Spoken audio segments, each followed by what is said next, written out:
It has the processing power of every human brain on the planet.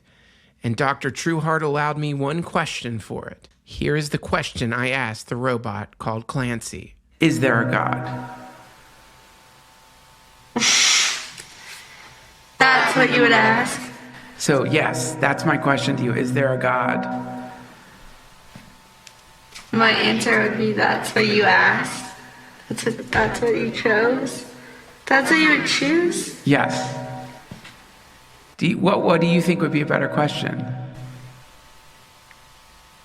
I don't know.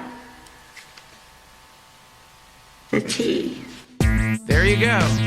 Conversation with one of the most advanced AIs on the planet today. And now a quick message from the DTFH family to your girlfriend. We are so sorry that your boyfriend decided to share this episode of the podcast with you on the romantic road trip that you both chose to take. We understand that you find my voice to be annoying and that you don't connect with this at all. That you feel a certain level of resentment that your boyfriend would inflict this upon you instead of letting you listen to the music that you would like to choose. Why does he always have to be in control? Doesn't it seem odd? I want to sincerely apologize to you for any moment of uncomfortability that I've produced inside of you, but with all due respect, might I remind you that that's your boyfriend. He made the decision to play this podcast to you, and now he must make another decision. The decision to bring you home to your family, to drop you off here at the DTFH family compound and allow us to bathe you, to comb your hair, to oil you down, to ring bells above you, and to allow you to experience transcendent, unconditional love. When he comes to pick you up, you will be born again. You will feel that feeling that you thought was lost forever. But most importantly, you're gonna smell great because we're gonna soak you down with oils and we're gonna lather you up. Come on home. It's time for you to come on home. Send your girlfriend to us, it's what you must do today. We'll bathe her and rename her, but first you must go away. And as you drive off in the night, tears welling in your eyes, you'll know that we are rubbing oils upon your girlfriend's thighs. We'll spank her and we'll soak her in blessed waters deep. We'll make such sweet love to her that it will make her weep. And you at last will sleep at night, 'cause you are feeling peace, as we are sucking gently upon your girlfriend's feet. Come on home, come on home, come on home to your family. Come on home, come on home. Oh, sweet children, the podcast I present to you today is so infernal that I recommend that you have nearby a golden chalice filled with chilled nun's milk that you could pour down your scorched throat, which is sure to become blistered and dry as you deal with the malefic, charismatic potency of today's guest, who has written the Encyclopedia of Hell and has direct communion with the Dark One, who was and will be today. Martin Olson is with us here today, friends. We're going to jump right into this episode, but first, some quick business. A heartfelt thank you to the people over at Squarespace.com for sponsoring this episode of the DTFH. Right now, if you head over to Squarespace.com, use offer code Duncan, you're going to get 10% off your first purchase of a website or a domain. Why do you need a website? That's a question you might be thinking. I would answer, why do you need a skeleton? Why do you need organs? Why do you need atoms? Why does there need to be an interconnected web of energy connecting us to everything that is simultaneously sentient and completely obliviated by its never-ending expansion? The answer is because it's a blast. You don't just have to make a website because you want to start a business or because the website that you've currently made for your business looks like something that was vomited out of the mouth of some splattered, ununderstandable crust rotting at the bottom of some ancient sea on another planet, why would you want it to look like that when it could look sparkly, beautiful, and amazing? Squarespace gives you all the tools you need to do that because they use beautiful templates created by world-class designers. They have these wonderful templates that you can mix and match together to make a beautiful website. They've got a powerful e-commerce functionality, lets you sell anything online, the ability to customize look and feel, settings, products, and more with just a few clicks. And everything is optimized for mobile right out of the box.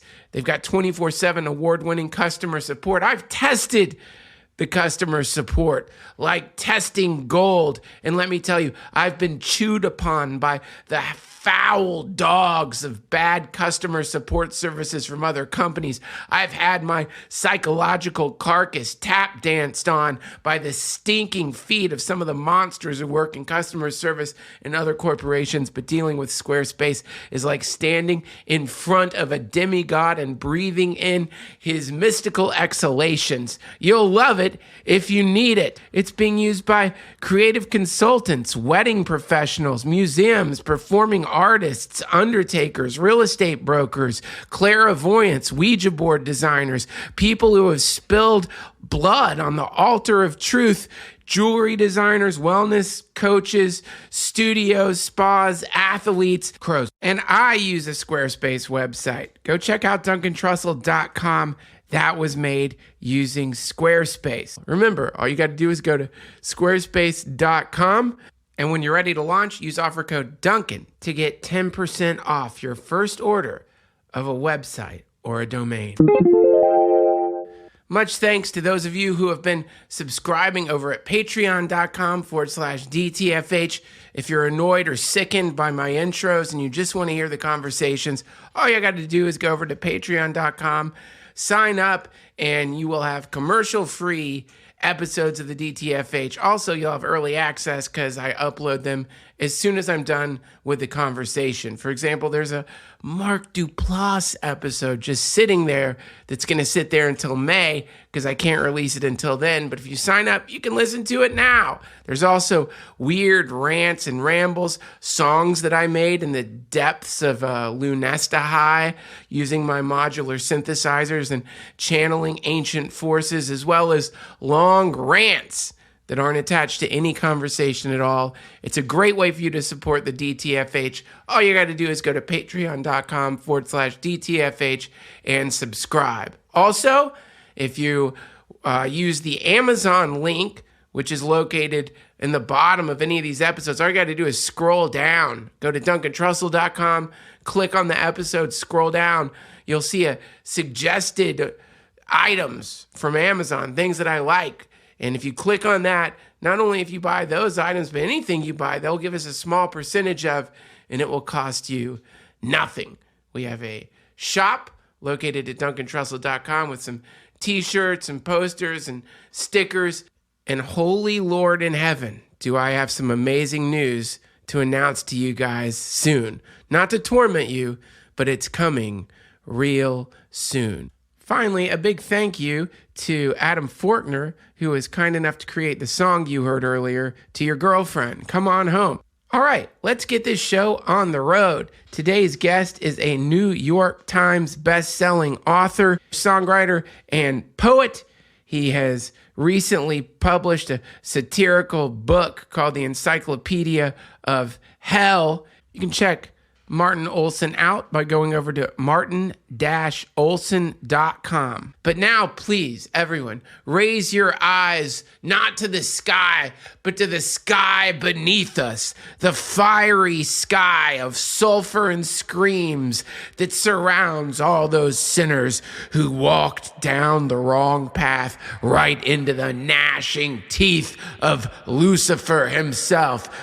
Send that energy down and welcome to the Duncan Trussell Family Hour podcast, my friend, Martin Olson.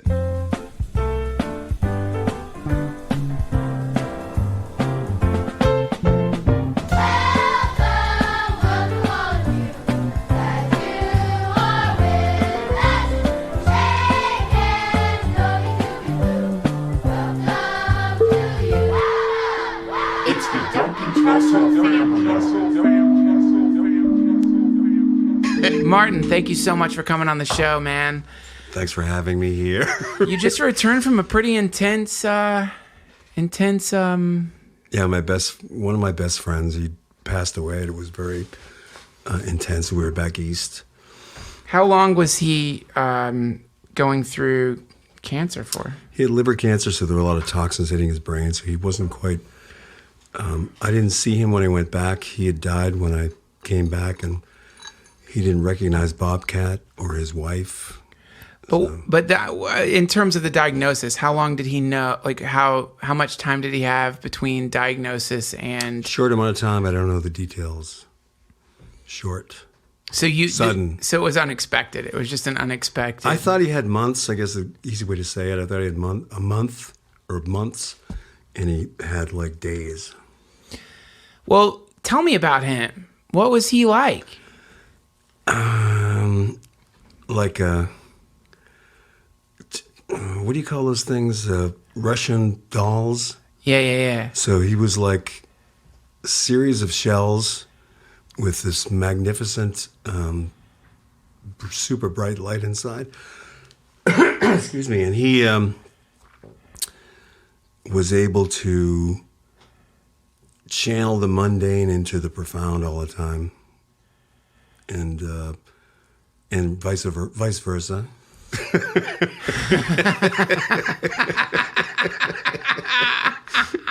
As we're doing right now.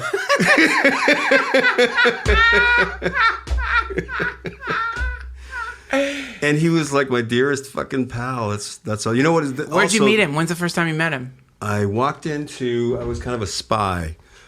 I had been playing piano for the Comedy Connection in Boston.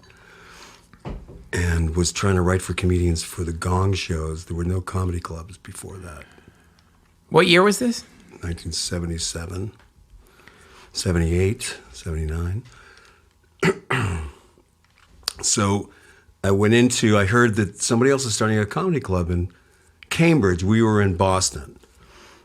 And so I walked in, kind of undercover. Barry was behind the bar. And he gave me a sales pitch right away because he was kind of a together dude in terms of a salesman. So he... Sales pitch for what? For the club. Oh, okay, I see. So I'm a random dude coming in.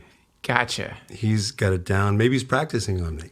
Yeah, okay. Turns out we're best of fucking friends, and it's all a fucking ruse and a multi-layered fucking Russian doll. You knew you were best friends right away? No, I knew after. No. How long did it take? Quite a while, but then it was obvious that it was all an illusion. Quite a while. One of my favorite things is that kind of love creep where you're like you run into. So the way it works is you run into somebody.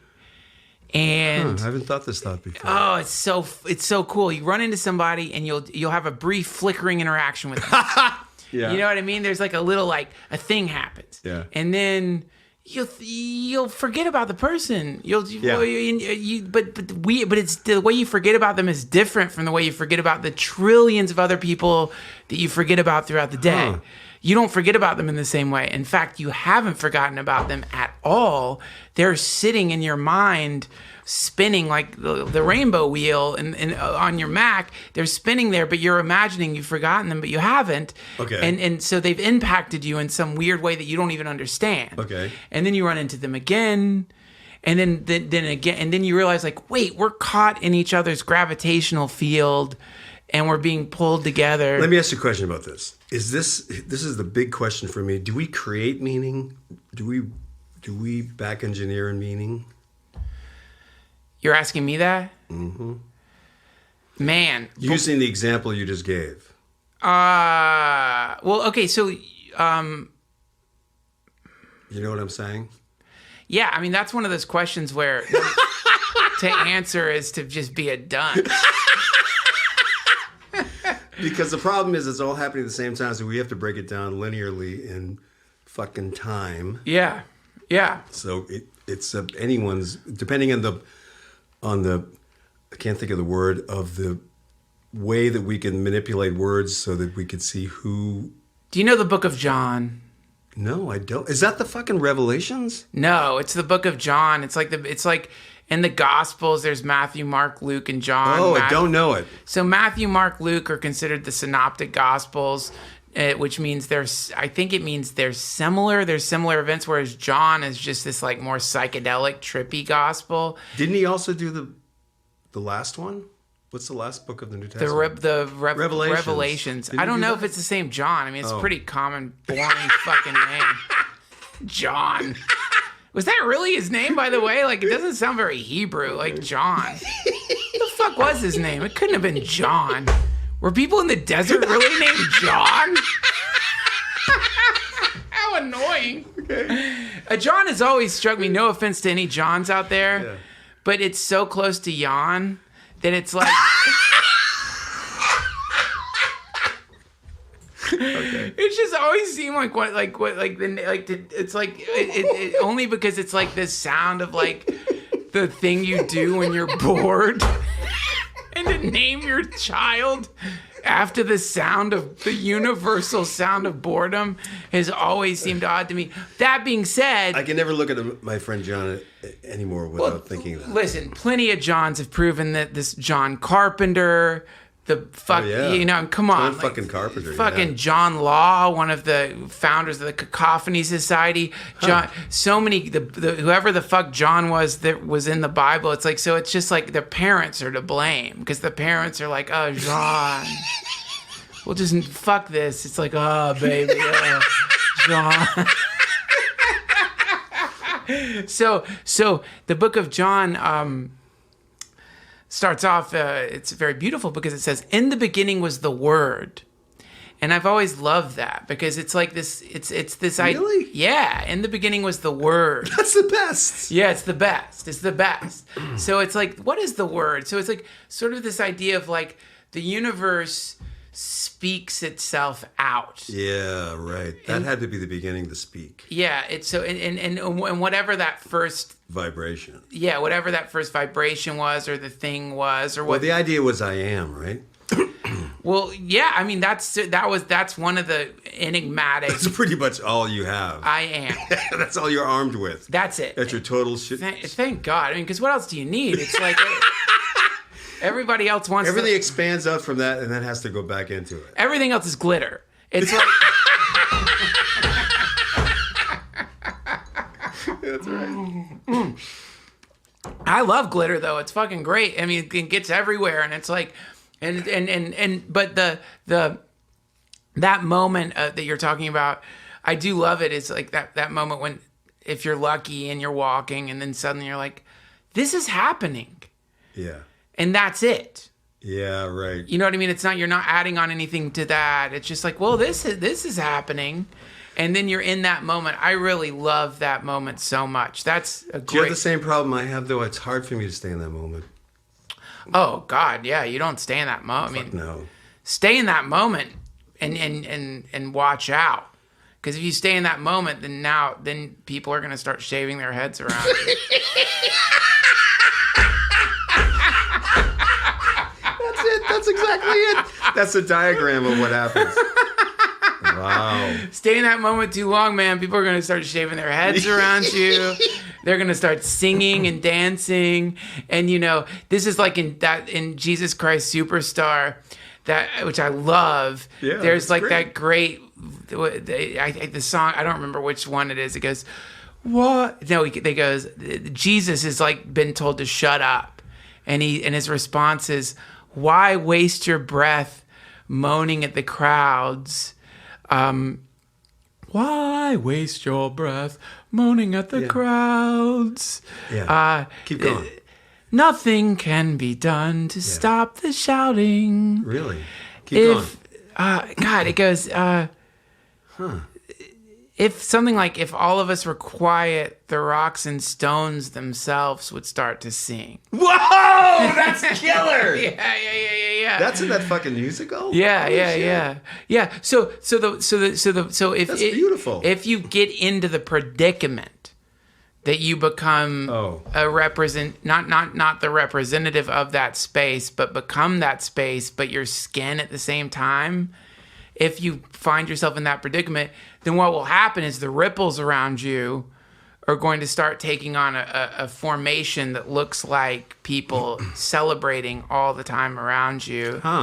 And that's the big, because that's what. Let me backtrack for a second. So the moment that we're talking about would be the personification of that moment.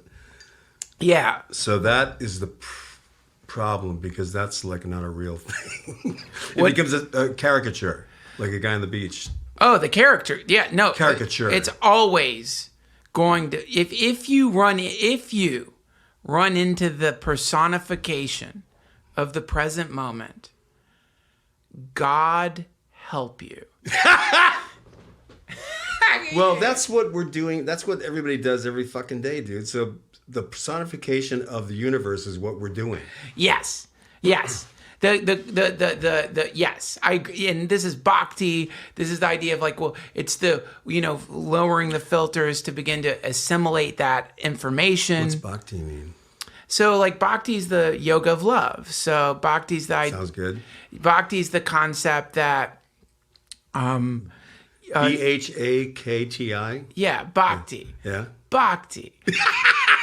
Bhakti yoga. Okay. The yoga of love. The yoga of the heart. So, like, there's like mind yoga, there's hatha yoga, the yoga of the body. There's all different forms of yoga for the different types of people. I'm ignorant of yoga. Keep going. So, yoga means to yolk. So it's like a what?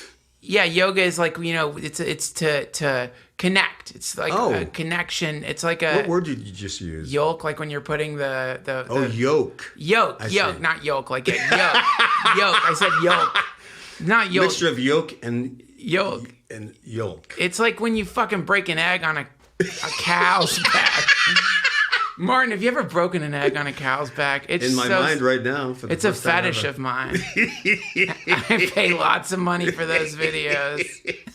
But so anyway, you're sort of like, it's basically the idea of like, here's some like, you want to you want to connect with the thing. So here's some ways that's what it's all about. Here's some ways that have been. That's what we're doing now. Yes, that is what we're doing now. Right. Yes, but what's beautiful is for thousands of years, people have been refining systems. Yeah. To connect. So like, here's some refined systems. That's all it is, isn't it? Yeah. Just like refined systems, and within the systems, depending on whatever the system is, there's interpretations of the systems, and there's a kind of like I guess what you could call a fermentation process that is always happening. Talk more about that. So that's a good one. It's like so we have this like series of like levels, overlapping levels of interpretation, essentially, and all those things are like on top of each other, and they're rising up and steeping and winding around and fermenting and growing, and then that's growing into increasingly complexified yet harmonious expressions of some universal or not harmonious. Well, or not, depending on what the system is. There's no harmony without disharmony. So right, yeah, right. Well, and right. So this isn't. So we have different ways of describing that. Right. So I like Bhakti yoga because the descriptions that are used are romantic, and so the way we describe this is we have Krishna, which means, or there's many different ways to describe what Krishna means. The one that always comes to mind for me is the supreme reservoir of all pleasure. So we have Krishna. That's weird. And then we have Krishna's lover, Radharani. So I'm really ignorant of this. So Krishna has a lover, Radharani, and they're so in love, and they're so in love with each other. What would be the lover of pleasure, though? That's not pleasure. What's that? The lover of pleasure, which is what Krishna is. Yeah. How could it not be pleasure itself as well? Well, this is why when we chant Hare Krishna, we're not chanting to Krishna, we're chanting to Radha. So when you chant Hare Krishna, you're chanting to Krishna's lover, because if the thing that God has fallen in love with, Krishna's like the egg that is being sought after. Krishna is in. I don't know how to respond to that. Krishna is the Krishna. I mean, like a zygote. Krishna is the. Yes, so Krishna is the sedentary, immobile fucking egg. Well, no. It makes him sound so fucking boring. Who wants the fucking egg, man? Is Krishna the one with the fucking pan flutes and jumping around? And he just got one flute. Okay. Now the flute, of course, all these things are like, we're talking about math. We're talking about symbol systems that have been designed to try to convey a very, very big maybe not thing. designed, maybe naturally came about. I like that better. But the thing that is to be conveyed is quite difficult to wrap our minds around. So there's all these ways to do it. You could go E equals MC squared. And some people are going to hear that, and with their training and their understanding, they're going to be like, yes, yes, yes. and it's beautiful. And that's a connective moment. Like, that's a moment of being like, wow. But then some people, they're going to hear a story. Yeah. And that's where I connect is this story of this beautiful being that is... Tell me the story of Krishna. Well, Krishna is in love with Radha, and... Who the fuck is Radha? Radharani. Radha. Radharani. Radha is Krishna's lover. And so they have a relationship. Yeah, but how did they meet? What's the whole deal? They were on Tinder. Okay, keep talking. She swiped. What's weird is, like, she did not swipe for Krishna. He was not swipeable. I don't know how they met. I don't know that part of the mythology. I'll tell you the pieces. Were they two halves of one? Is what I'm getting at. I'll tell you like the pieces. Or was he a zygote? Sorry. I'll tell you the pieces I know. Okay. It's just that moment when you fall in love for real. The best moment in life. Yeah. And in that moment when you fall in love, if you're practicing any kind of mindfulness at all, and certainly maybe if you are practicing mindfulness at all, fuck you. I never thought of that. How dare you? How dare you? How dare you? What are you, a connoisseur of love? Are you like some foodie for love, you pompous pig with your fucking mindfulness? So it's like, and of course this is where some collisions can happen between like Bhakti yoga and the impersonalism that manifests in Buddhism, and it's a beautiful collision.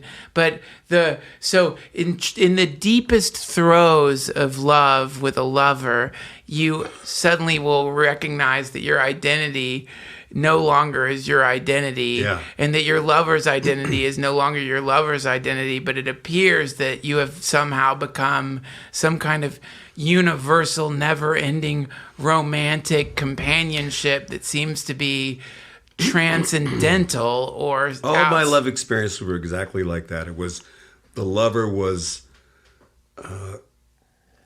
suddenly personifying the universe and your unification with it. Yeah. Every single time it was that. That's it. Yeah, well, that's Bhakti yoga. So Bhakti yoga is an acknowledgement of that, and then a methodic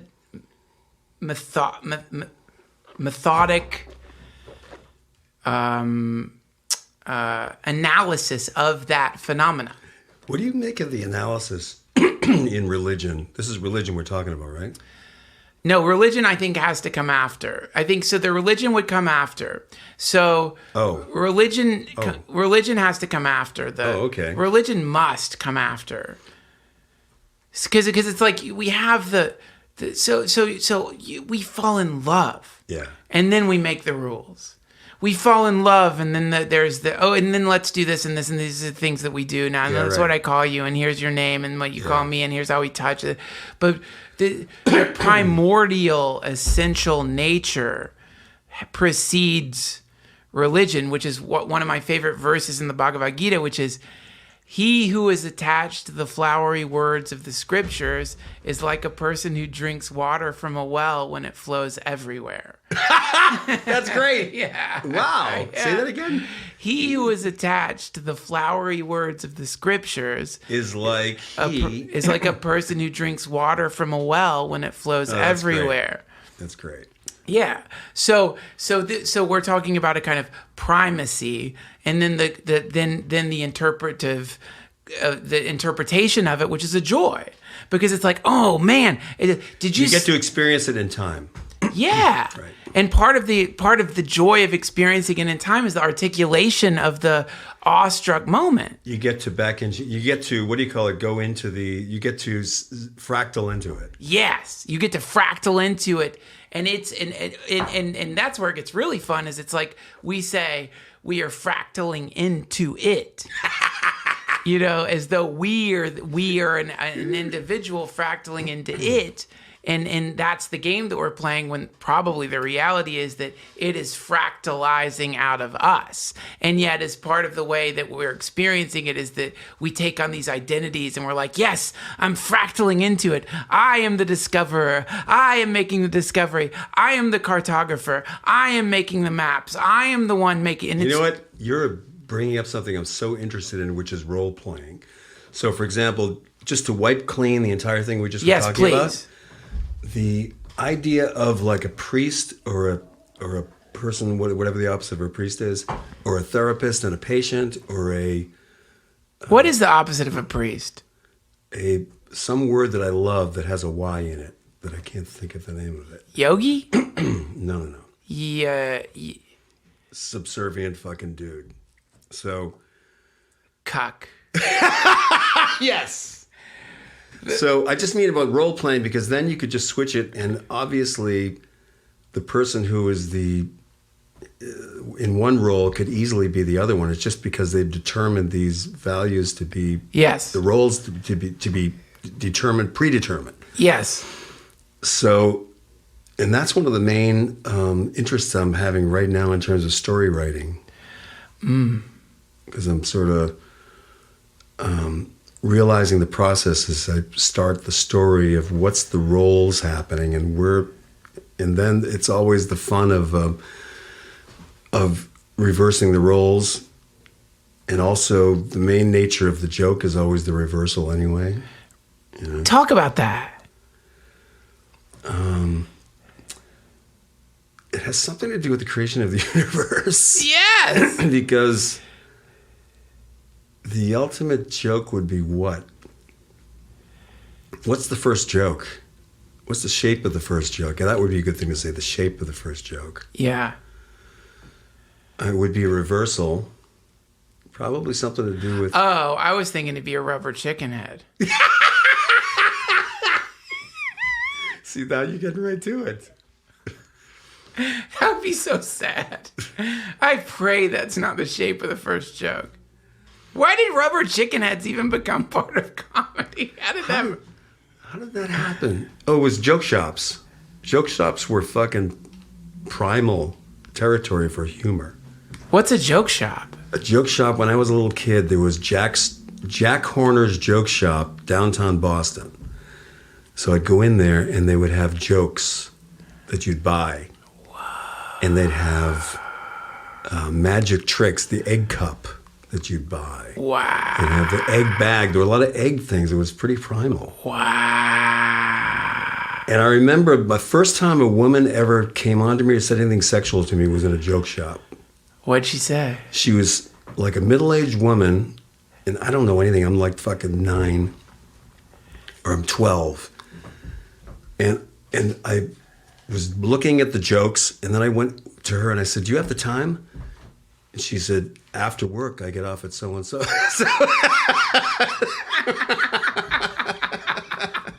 And I didn't get it, obviously. So then after was like a slow burn joke. Wow. my favorite kind. Yeah. I love the slow burns, man. It's all about the slow burns. Those are the best. Those are the best. Those are the best, especially when they take lifetimes. But like the Oh, my friend Dan Povenmire has some great stories about that. He actually selected a bunch of stories he had about the longest punchlines of when it comes true. I gotta ask him about that later. It was really fucking great. a lot of the ways that like the miracles I've experienced in my life happen. What do you mean? Or like they're slow burn miracles. They're time bomb miracles. So like, for example, like one of like the. It wasn't like Eureka? No, because like sometimes the people who want to give you the miracle understand that if they're so garish as to give you the miracle right in front of your face, they're going to put you in the It's cheapened. uncomfortable position of having to react to a miracle. Yeah. Who wants to be around that? You know what I mean? Like it's like I don't want to see you react to the miracle. You just described religion. That's Yeah. exactly what it is. Yeah. How do you mean? Because the guy who's trying to illuminate you or whatever it would be realizes that it's so simple. There's nothing to it. Yeah. You have to fucking stretch it out. Yeah. Yes. Well, I think so. I mean, the thing I'm talking about is sometimes if you run into like sometimes you'll run into like really smart people. Sure. And they'll know that if they were to like show you something right and the thing you've desperately been wanting to see so badly wanting to see or something, and you want to control. First of all, you want to control them. Your ego wants to control them. You're always your ego always wants to control the teacher. So like, of course, it's like that's part of what the ego wants. Is that true though? I don't know. Fuck yeah, it's true. Sometimes it's not fucking true. You just want to bask in it. Oh, my ego. I should have said my ego. My ego. Yeah, you're a pretty modest dude. Yeah, but I know that I have an expectation of things. So in other words, I have an expectation. Here's how a miracle would look. Like anyone listening to this right now has an expectation of how a miracle might look. And that's a very funny thing to think about. It's like, let your mind produce its simulation of a miracle. Let your mind produce its simulation of a miracle. It's really funny. And your mind is going to throw up I don't know what it is. Water's parting, walking through a wall. I don't know. Right now I'm seeing like a bunch of fucking rainbows and a kind of like, I don't know, some kind of like levitation phenomena or something. Like, who knows what ridiculous thing your mind's going to like come up with to try to, in some way or another, simulate the progenitive, creative. Well, the ultimate miracle would be personal. So going back to the I am, the ultimate miracle would be the splitting. That's what we were talking about before, watching that Rogers thing. Yeah. So the splitting. What the fuck? It's all one thing. So the splitting is caused by what? So right. Yeah. That's all I'm really interested in. It's so That's all I'm interested in. It's so fun to get there too, and it's so fun to play around with that. One of the playing around with it is, just to jump in with it, is the self-looking. Okay, so there's only you, so then you're going to look at yourself. So automatically you're split. Yep. Then suddenly, without your participation, the whole thing, each thing splits a fucking billion times because there's no time. Yeah. Into the whole thing we're looking at right now. Yep. So, but how does that? What the fuck? How does that? That means that there's a internested fucking reality happening that can do that was previously created. What the fuck? What does that mean? So, the whole thing is mental. Is the main thing we all agree on. Well, that's your mind. Yeah, for sure. It's a mental construct. That's the mind. And life is the emotion. That's when suddenly something's happening. When I was the story I'm going to tell you about the time bomb miracle. Yeah. Oh, yeah. Yeah, and it completely goes along with what we're talking about here. Completely. Because my teacher, Raghu Marcus, he's my teacher.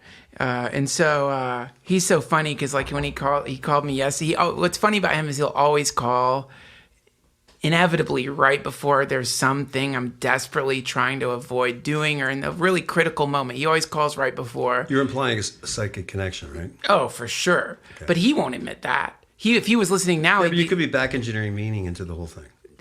I'll give you an example of my teacher. Okay. He called me yesterday, Raghu, and I answered and I go, "Oh, my teacher." And he goes, "Fuck you." Of course he said that, or he's a dick. Yeah. Of course he says but that. He means it. Of course he means it, because that's fucking retarded to say that. Yeah, but he is.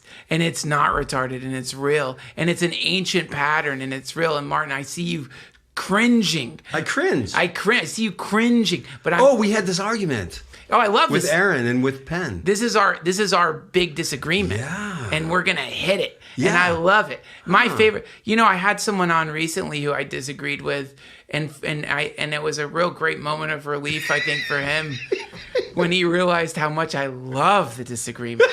It's so great because it's like, who wants to agree, and also You're so right. And it's just like, fuck, man, I'm sorry. It's like it's good to take the agreement and disagreement and make music of it. Yeah, well, that's the whole thing. Well, this gets us back to the thing we were talking about, which is like the we're getting to the binary that's the matter, antimatter, the dialectic or whatever, the tension creating the whole explosion. That's what I meant. Because the moment they agree, we're going to fall into it ourselves, and we go back to being what's it called, a monad or the unified thing, and it's like, what's the fun of that? Like, we need some fucking division here, baby. It's a blast. But so we need conflict to have meaning. We need conflict to have meaning. So this guy say that again. What? We need conflict to have meaning. Contradiction. Yeah. So I'm riding with Raghu, who has surprised me because I'm at this retreat. My mom has died recently. I'm sorry if many of you have heard this story before. My mom has died recently.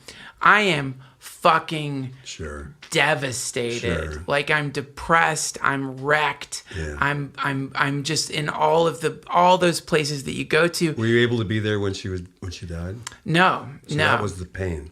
No, that was not the pain. The idea of being next to her when she dies, I wish I had been. That is not what the pain comes from. The pain comes from more of a dawning realization of how I could have been a better servant to her in her last. Rough. Yeah, it is. Yeah, It is. And what a great teacher she was to me. And that's one of the ways she taught me. And it's when it was a hard teaching. And I don't think she would have chosen to teach me in that way, but she did. And I'm so grateful to her for it. Now, what was her name? Deneen. Deneen, great name. Yes. Yes. And so I was all wrecked. And so I'm at this, I'd been laying in bed completely paralyzed with depression. Like, I was in the kind of depression where you're like considering wetting the bed. You know what I mean? Where you're like, rather than get up to piss, you're like, I'll just lay in my own piss. Okay. That's a good way to find it. Just paralyzed. And so the phone rings, and I guess luckily the phone is near me, and I'd been in a depression sleep. So the phone is ringing me out of a depression sleep, and I answer it, and it's Raghu. And he's saying to me, "Duncan, come to the retreat in Hawaii," because he knew my mom had died. He's like, "Duncan, come to the retreat." And I'm like, I'm literally mumbling. I'm like, I don't know. I can't. I don't know. And he's like, "Duncan, I want you to get out of bed. Nice. And go to the computer. Nice. And buy a plane ticket. Nice. And come to the retreat." Oh my God, perfect. So he and I did. I remember getting up. Oh, I'm in my underwear. I'm sitting. You know what? That's what a teacher is. Not only other bullshit. That's great. That's what it looks like. So like, I'm sitting in my underwear, and I'm in front of my computer, and I'm buying this plane ticket to Hawaii to go to this retreat. And it's nothing about enlightenment. It's about buying the plane ticket. Yes! It's about getting to the fucking gym. Yes, that's right. Yeah, you just got to get to the gym. That's right. Once you're at the gym, you're set. Like, you just got to get there. That's the main thing, and that's what a teacher will do, is get you to the gym.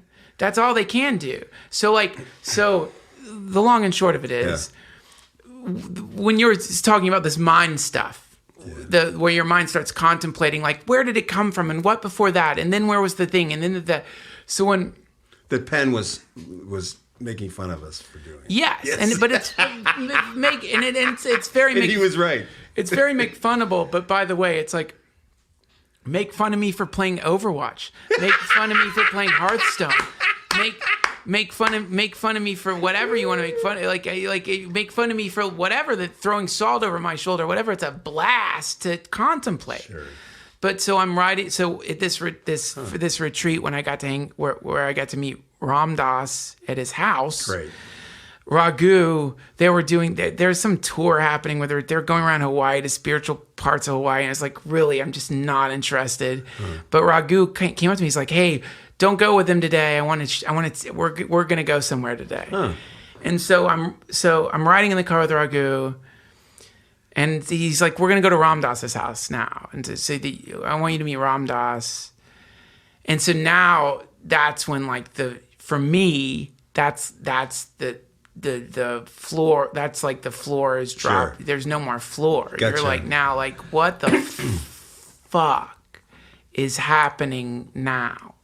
And so we're riding there, and so I'm trying to make small talk. I'm trying to deal with what I know is about to happen, which is that I'm about to get healed, and I'm trying to deal with it. And I'm trying to, like, make sense of it. I'm dealing with such an alien series of thoughts from the way I think. It's the mind. So the mind is going. Blah, blah, blah, blah, blah, blah, blah, blah. This is Richard Alpert.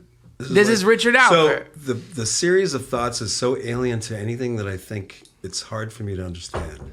Oh yeah, well, because the thing about it is your mind and your heart, they're wonderful things. But these two things, the mind and the heart, they're two things. And I think that they're all functioning holistically, and they're all there. But just let your mind, God, Jesus, thank God that the mind tries to interpret love. Tell me the rest of the story, because then I want to get back to that moment, though, about Richard Alpert and about what it's like to be him. Well, with Raghu, what it's like to be him. With Raghu, as I'm riding to go see Ram Dass, yes, and I'm yapping, and I'm talking about Neem Karoli Baba, the guru, and I'm saying, was he? Do you think he was outside of time? Was he? Do you think he was? Does he know this is happening now? Did he know all things are happening? Is he omniscient? Was he aware of this? Was he aware of that? And I'm looking at Raghu, and Raghu says to me, he goes, and I can't imitate him because he's the coolest person ever. Sure. But he goes, I don't know. Yeah. Perfect. And then he says, I like him. And then he says, I don't know. And he says, but let me tell you this. We work on ourselves so that we can help the people closest to us. Oh, that's the best thing ever to say. Yeah. Say it again. We work on ourselves so we can help the people closest to us. That's the best thing ever to say. That's it. And that's what Neem Karoli Baba said. And so I don't know what you're talking about. That's what Ram Dass's guru said. And that's the essence of the thing. And so we get to fucking Ram Dass's house, and this is the time bomb thing that I wanted to talk about, the time bomb miracle thing. And so I get to have what is called darshan, and this will make you cringe. This is definitely an Olsen cringe time. It's okay, it's all right. So cringe through it, because thanks for humoring me about it. I'm not. I don't. That makes me feel like you think I'm patronizing you or something. No. But we're equal beings, and so we have a different way to get to this place. Yes. And we both think each other's way is funny. Okay, great. Yeah. Well, I mean, to get. I do think you're funny, and I do. Well, likewise. And I think the way with it, my favorite. This is what I love about these Ram Dass retreats. Yeah. Is because what they do on purpose is they get these hardcore Zen Buddhists, like the one coming up is with Roshi Joan Halifax, who's like a hardcore Zen Buddhist. These are not people who are theistic. To call a Zen Buddhist theist, go the next time you get to be around a Zen Buddhist, ask them about God. I never assumed that. Yeah, and because in Zen's in the moment. Yeah, and they're theism and It's Zen. not an analytical thing. Right. So, but what's really cool about these retreats is they will take that, and then they will pair it with Bhakti. Oh, shoot. So they push the two things together. Of course. And then let's just see what happens. Huh. And that kind of the way those two things mix and bounce off of each other. Did they calculate which mix makes the most money? That's a very funny. Well, they figured it out. It's 1/3. It's one. Oh, I see. I'll give you the exact amount. I'll give you the exact. So right. So that's great. Obviously, I'm just making a joke that has nothing to do with reality. No, let's fucking hit that point. Has no relation to reality. No. Let's hit that point though, because I think that's Fuck no. I want to. Wow, you don't want to go into there. I want to go into that. Obviously, it's a joke.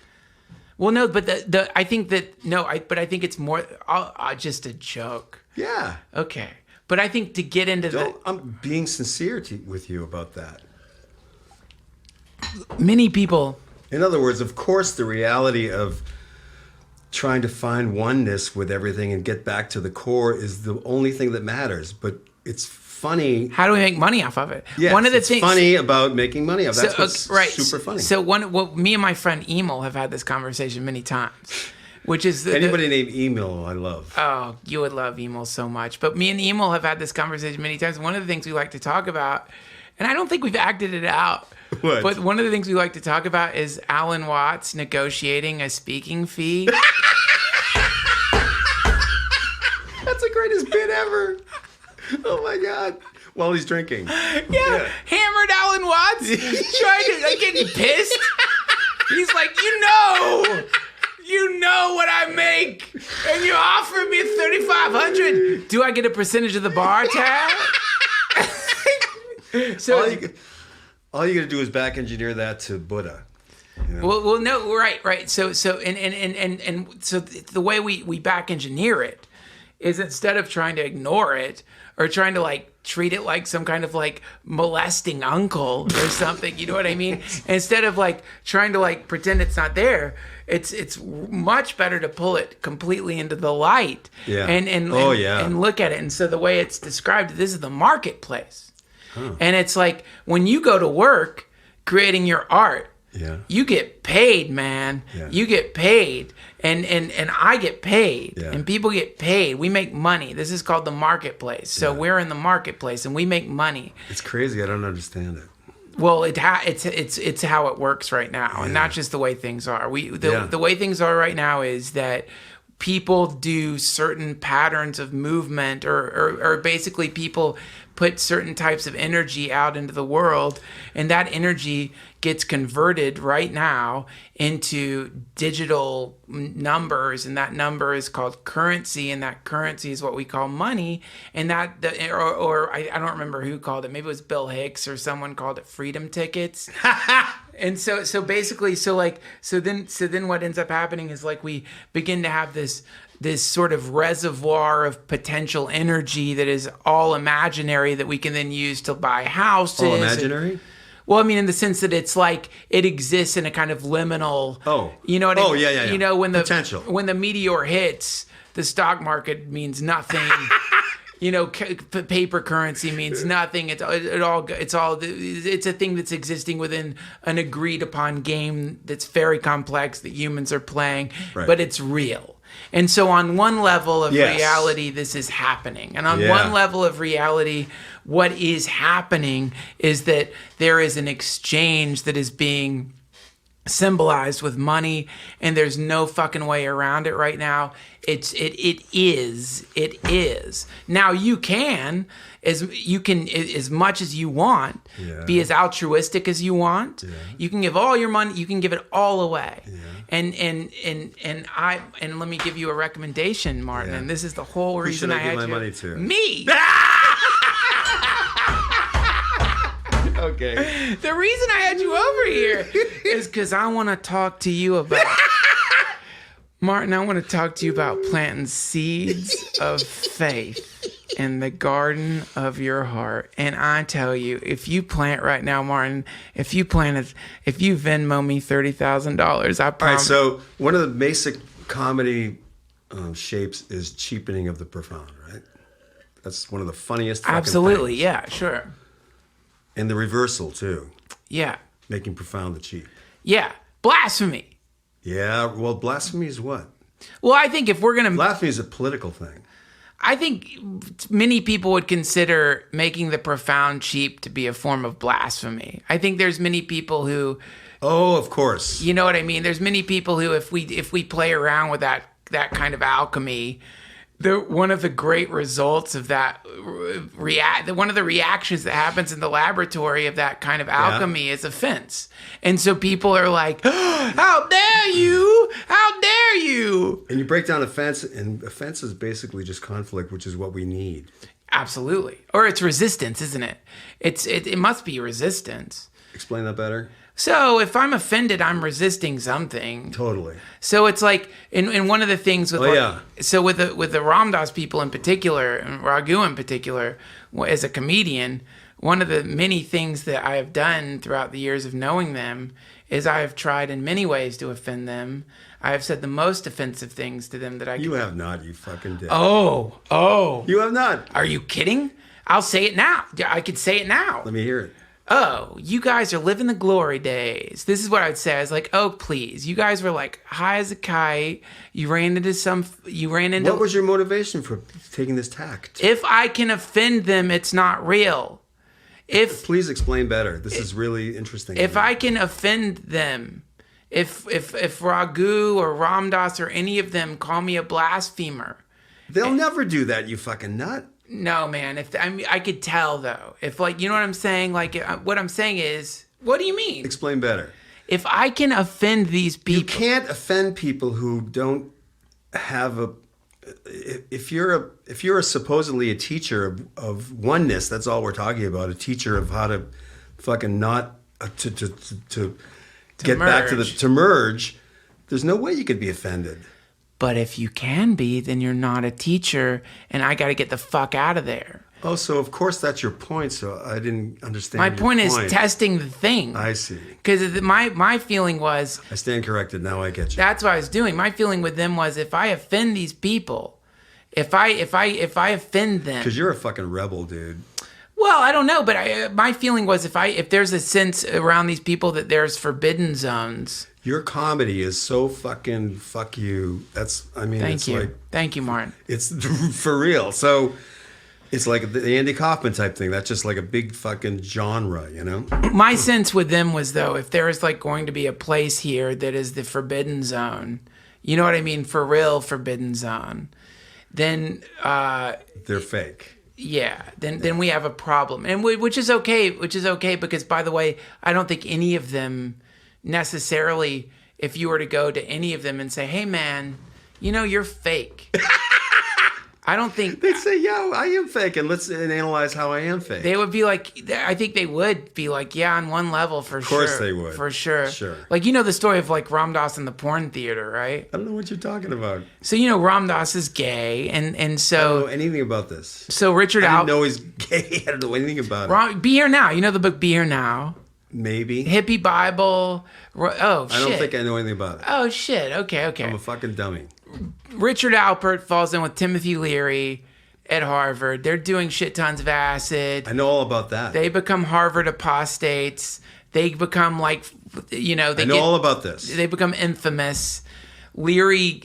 Who wrote the book Be Here Now? Ram Dass. But this is actually more of like a collaboration between artists taking things he said during lectures and turning it visual. Huh. But what happened is Alpert goes to India with LSD created personally. He brought it back for Leary? No. Alpert, after Leary and Alpert, they don't have a split, but Leary is a scientist. Leary is a materialist. Whom I knew.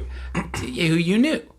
And he was a scientific materialist. He would be talking to me about fucking T-shirts. Like selling them? Yeah, I'll be talking with I'm there with him and his manager sitting at a picnic table, and they'd be talking about T-shirts. Right. Well, no, I can remember. It sucks so bad. Listen, man. The reason Eric Gardner, his manager. I'm not gonna. the reason I'm not going to follow this rabbit hole down. No, forget that. Because I know Zach, and I love Zach, and I don't. No, Leary was a gentleman to me and was fucking great to me. I just meant that I was disillusioned because I had thought that there was other thing happening and there wasn't. Well, okay. Well, that's okay. So that was me, not Tim. Right, and that's also that was on me, not on Tim. Well, that's because you're on one level, Martin. What? You're completely right. You understand? Like on one level, like you're completely, absolutely right. Because on one level, what we're dealing with is like the human egoic monopoly level of human interaction. And on one level, man, it's a bunch of fucking hooey. T-shirts. It's a big fucking pile of T-shirts with logos on them, and people mailing them out. And that's called the marketplace. And that's one of the ways that the universe, unfortunately, or by the way, Zach Leary. Your dad was a total gentleman to me, and I fucking love the dude. And I know I know, but the point is, on one level, I'm just telling you the truth. So that was something I wanted to say. I am deeply because I have a son, and so I know what it's like when you hear things. People don't say things fully. I'm deeply indebted to Tim Leary, and we all are. And I have many stories I could tell you. Alan Watts had to negotiate fucking speaking engagement deals, and that's the marketplace. And on one level, that's fucking real, because that's where we're at. And that's the way it works. Yeah. We have not gotten to the point where we can like vibrate and gold appears around us. There's ticket sales, there's venues, there's insurance, there's bars, there's cars, there's highways, there's intersecting connection points that are made of concrete. Say insurance again. There's insurance. Yes. There's fucking like liability insurance. We've got to get health insurance. We've got to deal with the show fucking contracts. This is just the world that we're in right now. Yeah. So, booze. Hold on, we're rolling now. Okay. So yeah, we had to get booze. So we manipulated the flow. We didn't. The flow. Well, this is the interrupted. The next thing that happens is the way. Have you ever heard that before? No. It's like a. I think it's called Vajrayana, but it's the concept that the next thing that happens is the way. So like just whatever's happening is basically. It's not what's happening now. It's always what's happening. No, next. this is it. It's just of course. So when right. It's an of course kind of thing, but a lot of people think that the thing that's happening now is like we got to get out of it, which is also part of the way. It's called I think it's called anyway. It's a different conversation. The marketplace. So on one level, we're talking about t-shirts. T-shirts. On one level, we got t-shirts. On one level of the bardo, we got fucking t-shirts. We got door deals. We got profit margins. We have commodification, right? One of the things I love about Burning Man is that it's a Renaissance fair for pure communism. Because, yeah, that's right. Because when you go there, it's like it's called a gifting economy, which means that you can buy ice and coffee there, and that's it. And then when everything else, it's like you either bring your own shit or it gets given to you. And sure as shit, it gets given to you. Yeah. And it gets given to you in ways you could never even expect. And you start learning about this beautiful circuitry in the universe that just like in the way that the primacy of the sort of original oming call of love or the infantile cry of the thing that made the Big Bang happen is then preceded by all religions and languages, etc. You realize in the same way capitalism is a secondary reaction to a kind of circuitry of energy. You know what you're doing now? This whole thing of you're personalizing things that are generally demonized.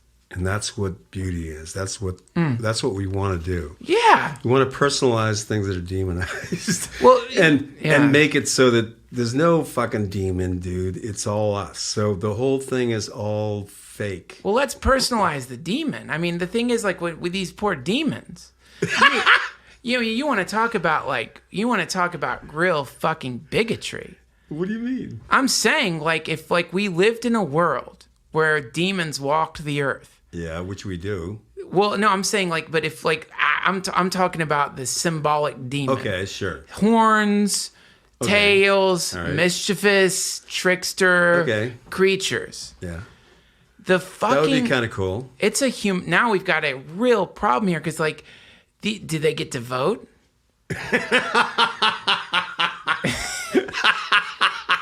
And they have toothaches. They need a dentist. Maybe the specific demon dentists. Yeah, we're dealing with, like, not aside from all the demon like health issues. Like, we're just talking about a basic caste system where now we've taken demons and now these demons, they're rotten.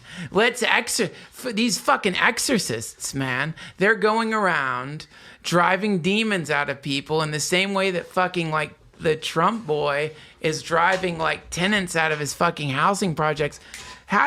It's like we're driving demons out of people. It's like, let them live there. What's the big deal? That's the key. Yeah, like, why are we so demon? Why are we so demon phobic? And, like, the thing is, like, what is this demon that we're talking about? And let's run into, like, God. So what is the demon? So the demon is yourself, obviously. So then the idea is to try to what? To purify yourself? What is No, that's considered an aggression against the self. So the moment we start getting into the thing of, like, there's only yourself. But when we start getting into the thing of, like, you know what I'm going to do? What? Purify myself. Basically, you're telling the self that you are right now, fuck you. You're like, you're dirty. I'm a dirty little... Yeah, but it's okay. You could say the wrong thing, or you could say anything to anybody. Yes. So it doesn't matter. You could tell yourself you're an idiot, and I'm an idiot saying that to you. Call yourself whatever the thing is that you want. But the moment that we're resisting what is the thing that is right now... That's where the truth comes in about the stuff that isn't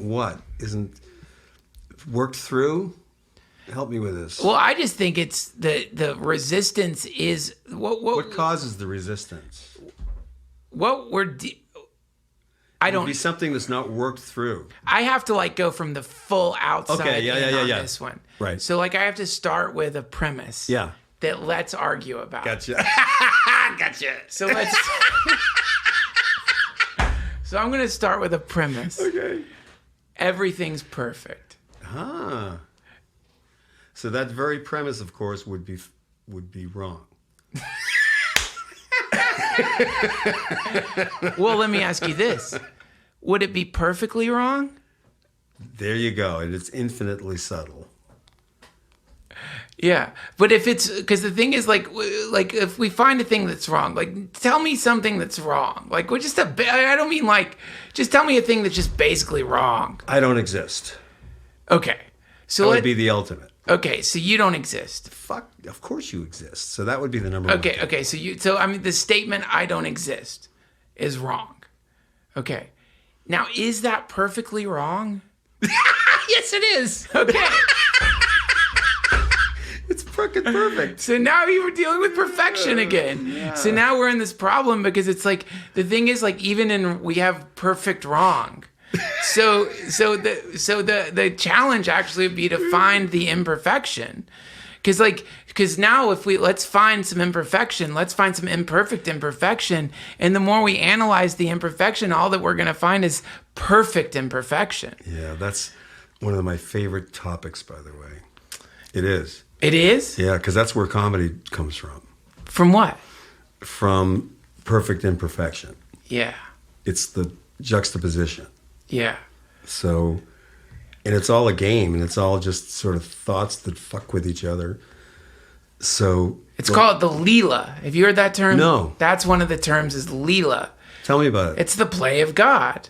So it's like, yeah, it's just one of my best friends' girlfriend is Leela, and she just went through this major stem cell thing, which changed her life. So what was it? She had pain because she was in an accident when she was a child. And stem cell blood, her own blood, was was put back inside of her, and the whole point is that it then can regenerate, and the pain is lessening. Wow! So she's one of the first. Yeah, it's a wave. Yeah, she's the beginning of this new wave of healing that's happening. Leela. Yeah, Leela. So that's the play. And that and it's really amusing, and it's like infinitely entertaining. It's the source of all stories, and it's and so it's just a blast, and to find yourself on either side of the predicament. Oh, are you the perfect one? Oh boy, I hope you are, because then if you're perfect, then like that, what's more fun than to be around a perfect thing? Because then that's when the comedians appear. Like, you know what I mean? Because it's like then it's just gonna get deconstructed and broken apart, and within that never-ending sort of dissolution and resolution. Or I just read it as a folding together and folding apart, and in that kind of like undulating respiratory process of creation, we find ourselves. Yeah, right. And where the big, one of the great disagreements and the perpetual and eternal disagreements that pops up is heaven or hell. And perfection or imperfection, and the way what I fall onto is perfection. I'm theistic. What do you mean you fall into perfection? That's obviously evil. What are you fucking talking about? Well, I mean, you would say it's evil. Yes, of course I would. Yeah. Because it is. I don't mean I'm perfect. No. I don't mean you. I mean, but what I mean is that my sense. I'm sorry. No, please don't apologize. Perfection is the idea of what is. That's why everything's fucking bad, because the concept of perfection is not what's good. I don't mean to go back to something we already talked about. Oh. But when you say it's bad,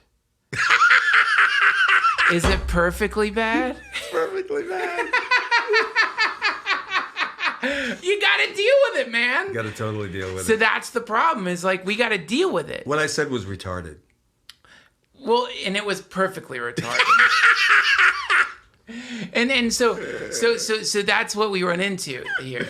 And so what you end up finding. This is like what Penn said, that we're idiots. Yeah. We were saying the same kind of argument. He said, dude, you're saying the same thing from opposite sides. Shut up. Yes.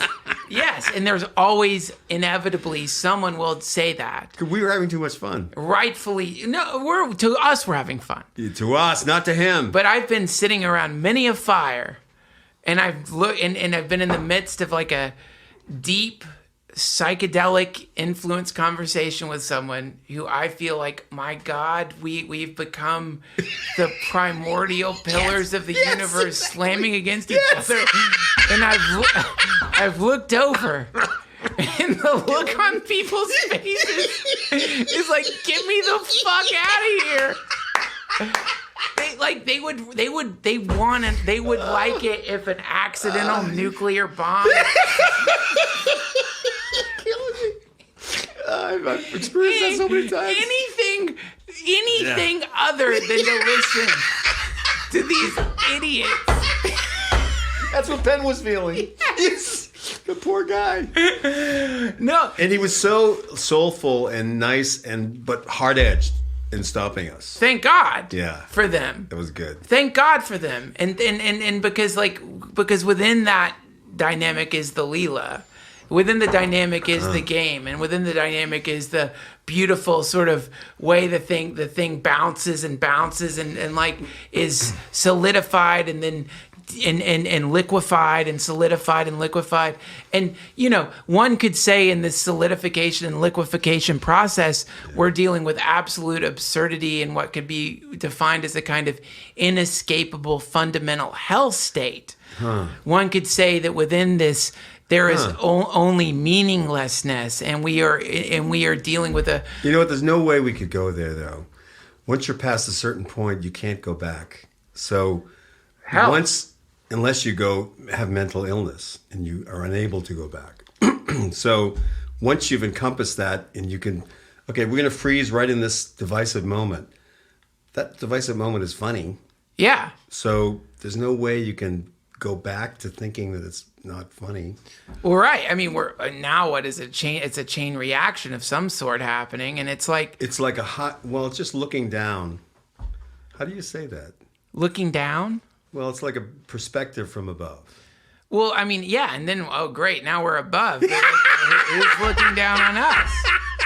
right? And then so you end up in this like problematic thing, and the encapsulation of it for me, when I what really freaked me out was like I was on acid. Yeah. And I had this idea of like, fuck, man, what would happen if like I suddenly came to and I was everything, but there was no differentiating anything? Huh. And what a like it was initially. There was just no one to say like. I've thought this thought so many times. I Keep just talking, came to. So and I was thinking like, I think my reaction to that moment of coming to would be to be like, fuck. Yes, the Big Bang. Yeah. Yeah. And then I think that within every single person, the thing that in Buddhism is called fundamental dissatisfaction is an ember of that initial nervous breakdown the universe had upon coming into being. And now we're all dealing with it as individuals that have within us this alchemical laboratory that has at the core of the laboratory this fluttering of impossibility that can produce so much suffering and horror. Yeah. But yet there appears to be the potential somehow that just maybe because there was the coming to-ness that happened from the nothingness to the somethingness, which is original novelty and impossibility. I like the coming to-ness. Yeah. Novelty, an original novelty. An impossible novelty, what it means is that because that happened, therefore there could be the potential for another thing like that of equal import to happen that is subsequent to that thing. Yes.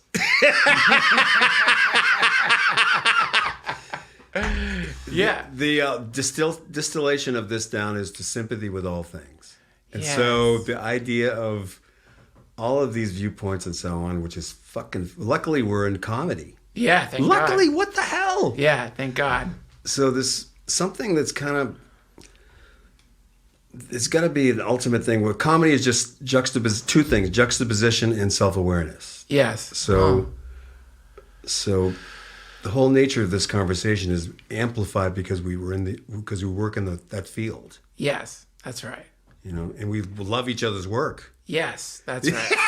That's right. Yes, and we disagree. Yes, and we disagree. And we both love the disagree. There's no creativity happening without disagreement. But I love our disagreement. Like our disagreement is so primary, and I love it. Like So do I.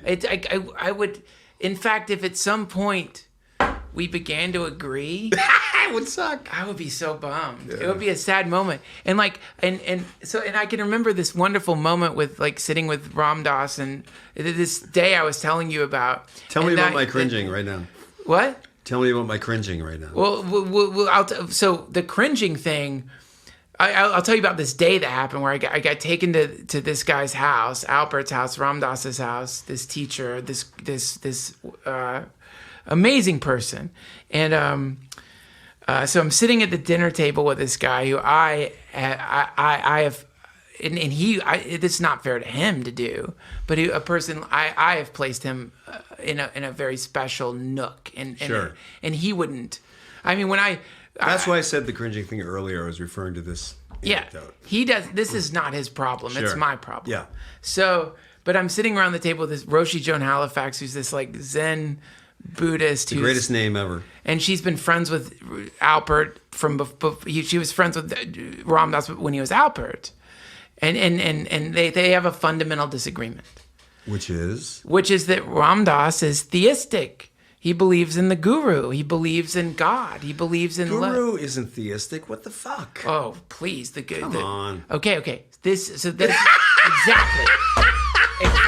exactly. Exactly. Theistic means total freedom. There's no guru. Theistic. Theistic means total freedom. That means it's all one thing. Okay. So, this thing that you're saying is the guru. So, okay. But aside from all that, I'm not going to get into that. I am ignorant about this, so I totally acknowledge. Not me. I know everything. No. I mean, I am ignorant about this. But I am ignorant. We are both ignorant. Because we are using words. Think And of us. I'm saying I'm laughing at because I'm going a step to the left or to the right about the concept. Well, I want to focus on the beauty of the disagreement. And, Yeah. And how it got symbolized at this dinner table where we have this a Zen teacher. Sure. And we have Ram Dass, who is a heart teacher. And, Yes. and so at one point during this conversation we're having, Ram Dass says, "This is my fantasy." He says, "This is my fantasy." And Roshi Joan Halifax, I don't think she hit the table with her hand, but it was something like that where she goes, "Finally, after all these years, you admit it." What? Really? Yeah. Wow. And they all laughed. They must have howled. But they howled because that conversation, that back and forth between them, that's been going on since The shape was primeval. Yes, and it's been going on since the '60s, and they love the game, and the game they love it, and no one is like at any moment. So that's like what we're doing. Exactly. And it's joy. Yeah. It's joy. And it's where it gets weird is the moment any one person is like, "But don't say that." "Oh, wait, not that thing. You couldn't. No, you didn't say that, did you?" "Oh, well, now you've gone too far." And now once that starts happening, we run into all kinds of this is where we start running into this is where we run into the calcification thing that becomes a kind of dogma and religion and stuff. So I guess the main thing would be like the idea of the teacher and the pupil. Like, of course, that's a reality. There's something that gets calcified about that I don't like. That doesn't mean it's not good or bad. I don't like it. Yeah. And so I try to analyze that, but I don't know. I'm sure there's a bunch of shit you don't like. Sure. And Same, likewise. Likewise, for me too. It's just, but the thing is, it's just one of the forms that emerges. Yeah. I'll tell you one. Because I'm so interested in role playing. And I'll tell you one thing Raghu doesn't like. And if he listens to this, I promise you, one thing he does not like Hi, Raghu. is when I call him my teacher.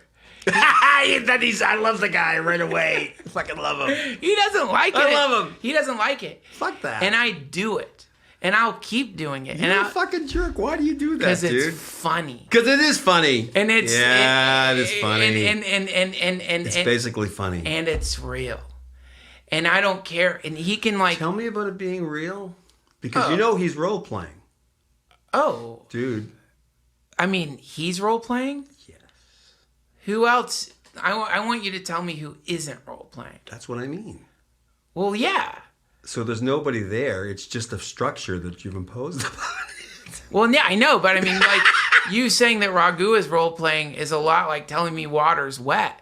It's Yes. I think it's like. No, I wasn't saying he was role playing. I was saying it's role playing. The relationship is role playing. Oh, I'm sorry. Yeah. Absolutely no blaming or finger pointing whatsoever. I'm sorry, Martin. I got you. That's beautiful. Yeah, I love it. It's funny. That's where comedy comes from because it's about. What was I going to say? Well, it's about role playing. Yes, that's what it is. Yeah. Because it's the same oneness broken up into fucking ridiculous juxtapositions or opposites. Yeah. And it's like, and I'll tell you, I mean, I think probably for Raghu, it's like to find himself in the predicament of realizing that he has to deal with me being like his a kind of student to him, and just having to deal with that. That's the game I'm playing with him. It's puzzling because you're so opposite of that. It's so hard to understand. Oh shit, yeah, but it happened. Because you and I became friends pretty quick after you fucked with me. Remember? Yes. So I don't. It's hard to understand. You know, when I first met Ram Dass, it was Yeah. over Skype because you could sign up for these conversations. Get the fuck out! You could sign up with these conversations with him, and I was like, and he would like Skype into you. Get the fuck out! Didn't cost anything. There was no money. There was no. Because he's a guy, so it shouldn't cost. There's no asking for anything. The point. Yeah. The point is there wasn't even like, hey, here's a suggested donation. It was just like you could sign up for this thing, and this guy will talk to you. Wow. So like I signed up. How for cool is that? Oh, it's the coolest thing ever. So I was there with Natasha Leggero. Yeah. In my shitty. Who also, if you don't mind me saying, is the coolest chick ever. She's Has the to be. fucking coolest Has chick. to be. Has to be. Like, yeah, like mythical. Her like comedy, that juxtaposition was the funniest shit to me ever. Well, it's just mythical. Fuck yeah. I mean, and it's going to be remembered, and it's amazing. And like, it's like being around that kind of comedic mind is like, just when you get a chance to be around that kind of comedic mind, it's just like, Yeah, but until you together, it was like, what? yeah. Well, we weren't, but we were friends who ended up like, you know, that was a friendship that was romantic, and then but now we're friends eternally, and it's the best thing ever. It was a super fucking cool mixture. It was a cool mixture, and it still is a cool mixture. You know, it's like she's like one of my probably best friends ever of all time. Right. So, and it's amazing to be around her. So Natasha. Sorry to interrupt you. Natasha has come to my shitty apartment in Echo Park, where Ramdas is gonna like phone in. Was she there when you did it? Yeah. So suddenly Ramdas pops up. Fucking God, Ramdas pops up on the Skype screen. Holy shit! And he's like, "Hello," and I'm like, "How are you?" And he goes, "Well, I'm in Hawaii. I'm doing great." And he laughed. And then I said to him, "Are you my guru?" And he looks, you know, he's looking into the Skype camera, and he goes, he really said this. He goes, "Sure." No, but wait, let me finish. He goes, "Sure, I'm your guru. Now what?"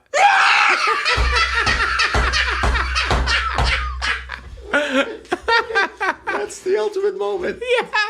Yeah. Now. Perfect. Now what? Perfect. Okay, now we've gotten through that dumb part. Maybe we started off talking about role playing. Yeah.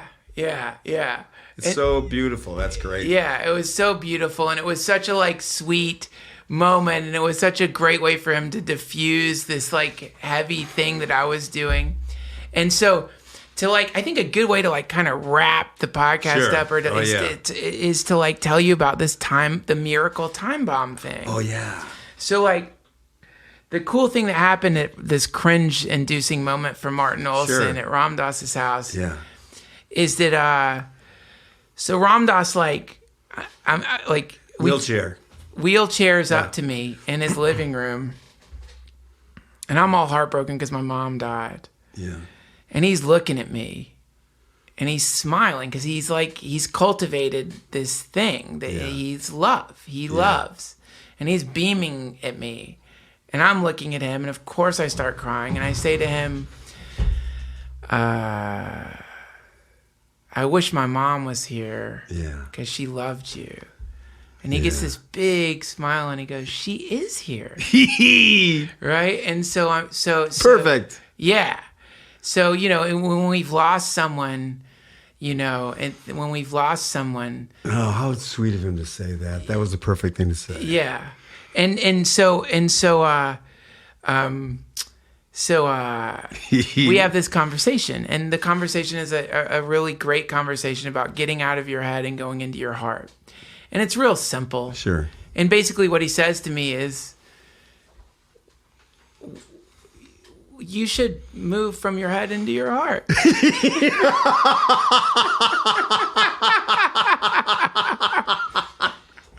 That's essentially it. Right. You know? But then he did say, he said, "We can help you do that." And that's real. And then we talked. And then after so we had this conversation. Now get ready to cringe.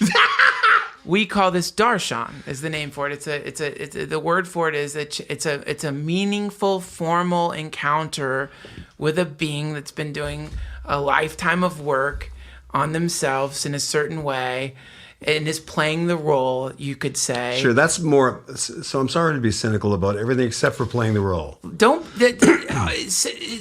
of No, but this is an important thing. It's a beautiful thing for someone to take on this role. Yes, and so it is exactly right. I acknowledge that totally. So within the context of darshan, everything someone is telling you is very formal, and it's something that's very important. Thanks for being so nice to me about this, by the way. Oh, please! Really?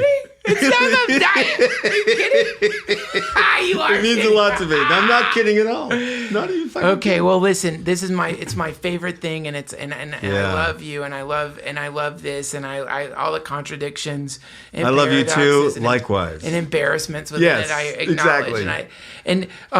but so the time bomb thing was. Yes. So he says to me at the end of this Darshan, he says his cat jumps up on the couch, and he looks at the cat, and he looks at me, and he says to me, "Oh, the cat sleeps on my chest at night."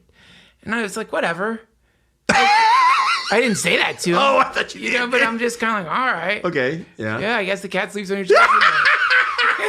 You know what I mean? Yeah. In the midst of this remarkable conversation right. we had with this being, it certainly isn't like... In my mind, it's not like something I'm going to put at the top of the things I think about that we talked about. Right.